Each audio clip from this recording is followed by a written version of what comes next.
Hello बच्चों, स्वागत है आप सभी का आरपी ऑनलाइन क्लासेस में। मैं आरपी यादव। आज का इस क्लास में 12th क्लास इकोनॉमिक्स का एक चैप्टर नंबर 6 खुली अर्थव्यवस्था का कुछ क्वेश्चंस आप लोग को बताने वाले हैं। जो 12th क्लास साइंस के स्टूडेंट हो या कॉमर्स के स्टूडेंट हो या आर्ट्स के स्टूडेंट हो, सभी के लिए ये इम्पॉर्टेंट होने वाला है आज का क्लास। आज का इस क्लास में हम 12th क्लास इकोनॉमिक्स का चैप्टर नंबर 6 खुली अर्थव्यवस्था का डिस्कस करने वाले हैं।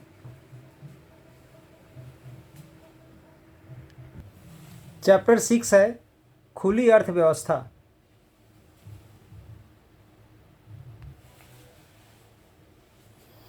अति लघु उत्तरीय प्रश्न है, वेरी शॉर्ट क्वेश्चन, ध्यान दोगे। पहला क्वेश्चन है, खुली अर्थव्यवस्था आखिर में क्या है। खुली का मतलब होता है जो हर एक व्यक्ति वहाँ पर आने जाने के लिए स्वतंत्र हो, हर तरह से वो खुला होता है। तो खुली अर्थव्यवस्था एक ऐसी अर्थव्यवस्था है जिसमें अन्य राष्ट्रों के साथ वस्तुओं और सेवाओं तथा वित्तीय परिसंपत्तियों का व्यापार किया जाता है। मतलब दूसरे राष्ट्र के लोग भी आकर के वहाँ पर व्यापार कर सकते हैं, उसे हम लोग खुली अर्थव्यवस्था कहते हैं। यही अगर बंद अर्थव्यवस्था रहता तो उसमें क्या होता है कि अन्य राष्ट्र के साथ वस्तुओं का या सेवाओं का व्यापार नहीं होता है। तो ध्यान दोगे, बंद अर्थव्यवस्था एक ऐसी अर्थव्यवस्था है जिसमें अन्य राष्ट्रों के साथ वस्तुओं और सेवाओं तथा वित्तीय परिसंपत्तियों का व्यापार नहीं किया जाता है। उसके बाद है विनिमय दर क्या है। यह विनिमय की वह दर है जिस पर किसी देश की मुद्रा की एक इकाई दूसरे देश की मुद्रा में बदली जा सकती है। ठीक है।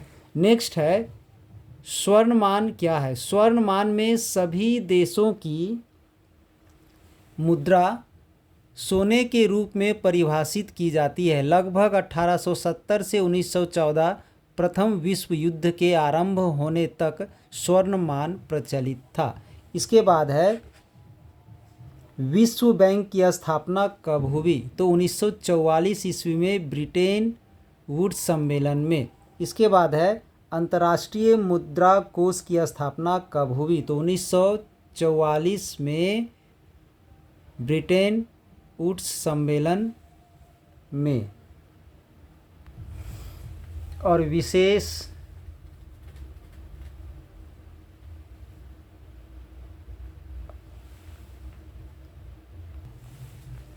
विशेष आहरण अधिकार कब शुरू की गई। तो ये हो जाएगा हमारा 1969 ईस्वी। भुगतान शेष लेखा में दृश्य मदों का शेष क्या दर्शाता है। वह तो व्यापार देश। नेक्स्ट है भुगतान शेष के घटक को लिखें। तो चालू खाता और पूंजी खाता। भुगतान शेष के घटक दो हैं, एक चालू खाता और एक पूंजी खाता। दृश्य व्यापार क्या कहलाता है। तो क्या है, तो वस्तुओं के निर्यात और आयात को दृश्य व्यापार कहते हैं। पूंजी खाता क्या है, यह वित्तीय लेन देन से संबंधित होता है। इसमें सभी प्रकार के अल्पकालीन और दीर्घकालीन पूंजी अंतरण शामिल किए जाते हैं। इसके बाद है चालू खाता क्या है। भुगतान शेष का चालू खाता अल्पकालीन प्राप्ति तथा भुगतान को दर्शाता है। यह संतुलित या असंतुलित हो सकता है, कभी घट बढ़ सकता है, इसलिए असंतुलित और संतुलित कहते हैं। इसमें दृश्य एवं अदृश्य दोनों प्रकार के मदें शामिल की जाती है। दोहरा घाटा क्या है, जब अर्थव्यवस्था में व्यापार घाटा और बजटीय घाटा दोनों हो तब उसे दोहरा घाटा कहा जाता है। इसके बाद है लघुत्तरीय प्रश्नोत्तर। तो ध्यान दोगे, भुगतान शेष से आप क्या समझते हैं, अथवा भुगतान संतुलन से क्या अभिप्राय है। तो ये सब जो लॉन्ग क्वेश्चन है ये सबको अपने से करना है, ध्यान दोगे।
इसके बाद इसके एमसीक्यू क्वेश्चन में ध्यान दोगे। पहला क्वेश्चन है भुगतान शेष के वित्तीय लेन देन से संबंधित खाता क्या कहलाता है। भुगतान शेष के वित्तीय लेन देन से संबंधित खाता क्या कहलाता है, तो वो पूंजी खाता कहलाता है। इसके बाद सेकंड है विदेशों से पूंजी निवेश से आय है, क्या है इसमें से, देनदारी है या लेनदारी है, लेनदारी या देनदारी दोनों है, या इसमें से कोई नहीं है, तो इसका बी नंबर है, लेनदारी है। अगर विदेशों से पूंजी निवेश से आय, निवेश से आय का मतलब है लेनदारी, ठीक है। अब आगे 3 नंबर व्यापार शेष। तो व्यापार शेष जो है सो इसमें से किस चीज़ को दर्शाता है, दृश्य वस्तुओं के निर्यात माइनस दृश्य वस्तुओं के आयात को, या अदृश्य वस्तुओं के निर्यात या अदृश्य वस्तुओं के आयात को। तो दृश्य मदों के आयात या अदृश्य मदों के निर्यात, ये हो जाएगा ए नंबर, ठीक है। 3 का क्या होगा, ए नंबर हो जाएगा। 4 में है भुगतान शेष के घटक। तो इसमें से भुगतान शेष के घटक कौन है, तो ध्यान दोगे चालू खाते पर भुगतान संतुलन या पूंजी खाते पर भुगतान संतुलन। तो ये तो दोनों हो, ए और बी दोनों हो जाएगा, यानी इसका आंसर हो जाएगा सी नंबर, ठीक है। इसके बाद 5 नंबर देखोगे। 5 में है भुगतान शेष का चालू खाता रिक्त स्थान वास्तविक लेन देन को दर्शाता है। तो अल्पकालीन या दीर्घकालीन या अति दीर्घकालीन, या इसमें से कोई नहीं। तो ध्यान दोगे ये अल्पकालीन, जो भुगतान शेष का चालू खाता जो होता है वो अल्पकालीन के लिए बना हुआ होता है, ठीक है। इसके बाद 6 में है खुली तथा मुक्त अर्थव्यवस्था में विनिमय दर कौन निश्चित करता है, सरकार या विश्व बैंक या मांग तथा पूर्ति, या इसमें से कोई नहीं। तो इसका हो जाएगा मांग तथा पूर्ति। सी का क्या, 6 का क्या हो जाएगा, तो सी नंबर हो जाएगा, ठीक है। इसके बाद 7 में क्या है, ध्यान दोगे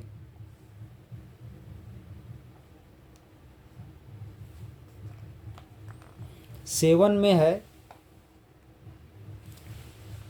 स्थिर विनिमय दर कौन निर्धारित करता है।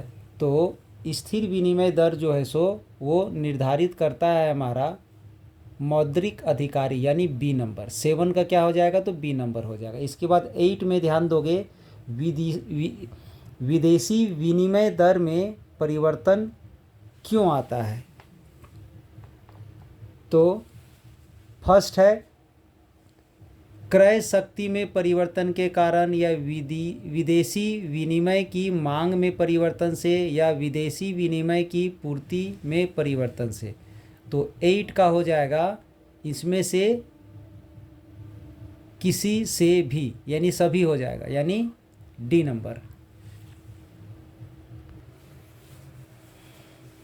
आज का क्लास मैं यहीं समाप्त करता हूं। अब अगले क्लास में एक नया टॉपिक लेकर के आपके लिए फिर से आऊँगा। तब तक आप लोग पढ़ते रहिए, और अगर इस चैनल को सब्सक्राइब नहीं किए हैं तो चैनल को सब्सक्राइब कर दे, बेल आइकन को दबा दे, ताकि हर एक लेटेस्ट वीडियो आपको समय पर मिलते रहे।